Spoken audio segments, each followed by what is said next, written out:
First, he ran for president. Now he's running for the U.S. Senate. I have decided to run for United States Senate because I believe I can help bring Utah's values and Utah's lessons to Washington. Utah is a better model for Washington than Washington is for Utah. Over the last 5 years, Ann and I have spent a good deal of time with our 24 grandchildren. I've gone back to business, campaigned for Republicans, and met with young people across the country. Ann has championed her Center for Neurologic Research.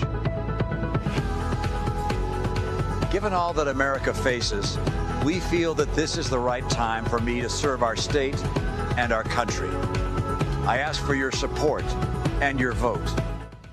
Mitt Romney is running to replace retiring Republican Orrin Hatch. Romney didn't mention President Trump by name in that video, but in the past he has not shied away from criticizing Mr. Trump. Here's Romney in 2016. Here's what I know. Donald Trump is a phony, a fraud. His promises are as worthless as a degree from Trump University. He's playing the members of the American public for suckers. He gets a free ride to the White House, and all we get is a lousy hat. A survey of Utah voters in January found Romney would get 64% of the vote. The Democrat, Jenny Wilson, who'd already declared her candidacy, just 19%. The poll is from the Salt Lake Tribune and the Hinckley Institute of Politics at the University of Utah. Jason Perry is director of the Hinckley Institute, and he's with us from Salt Lake City.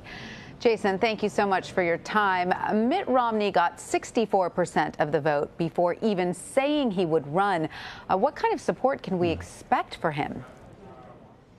Well, we're going to see that kind of support through this entire campaign. When he beats his nearest competitor by 45 points before he even says he's going to run, that really shows what kind of support he has in the state. And I think that he's going to kind of use those numbers, but he's not going to use that to really go out in the state and say, I'm just a candidate you're going to vote for. He really thinks he has to earn the votes, and he said that in his opening. Now, how's he going to deal with the White House? It's going to be delicate. He didn't mention the name Trump in his video, but did appear to take some veiled swipes at the president. Is he running as a foil to Mr. Trump, or would that be politically dangerous? Well, that really is the question for us here in Utah. You played a video of his speech about President Trump when we were going through the election cycle. That happened at the Hinckley Institute of Politics. What's so interesting about that is Utahns are divided on President Trump, about 50-50 in terms of support or don't support. So Mitt Romney is not going to get very far in Utah by being the foil. I think his intro there today when he announced his candidacy is really an indication of where he's going to go on this, not even mentioning President Trump. He's going to talk about the policies, he's going to talk about where he needs to go, but he's not going to make this campaign about President Trump. He's going to take the safe road there. Now, Romney last held political office as governor of Massachusetts, and there are already questions about whether Utah is really his home. Of course, his opponent is going to jump on that. What role do you expect these questions to play? Well, it's already making an impact here in the state. This is the campaign for the Democratic challenger right here, is that Mitt Romney is not a Utahn. The problem with that is Utahns do consider him to be a Utahn. Our very own governor came out when Mitt Romney announced and said he is our favorite adopted son. He has pioneer Mormon heritage here in the state. Everyone remembers him when he saved the Olympic Games. This is going to be what people talk about, but the reality is Utahns love him. And doesn't Utah as a state have a fair amount of, new residents? I mean, Utah is one of those states that people move to a lot. Well, that's absolutely right. So he has to win over those voters.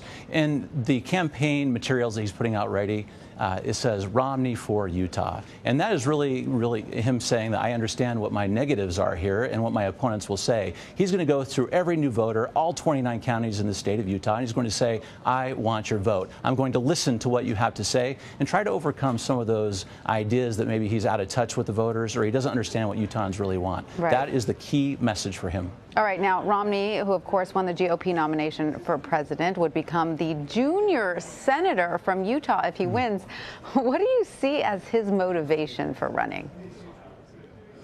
I've talked to him about this, and he sees his time as a governor and as a candidate for the President of the United States as being the experience that he needs to really fix the dysfunction in Washington, D.C. He thinks he's going to go in there with some of the people he's already worked with. And Paul Ryan, the Speaker of the House, was his campaign running mate when he launched his campaign for president. He thinks he has the right relationships in Washington, D.C. to do something. And what's great for him is he's not looking at being there for a very long time. He really sees this as a chance for him to bring the more traditional GOP approach to Washington, D.C., and that message is resonating pretty well. And it certainly demonstrates a dedication to public service. Well, that is for sure. People talk about when he was called in to meet with President Trump about maybe even being the Secretary of State. And they said, how could you do this? You gave that speech before that you went after President Trump. Are you kind of on his side now? And what he said then and what he says now is, when the president calls whoever it is, I stand and salute. And I really think that's why he's willing to do this now. And it's been his history all along. All right. It'll be a fun race to watch. Jason Perry, thank you. Thank you.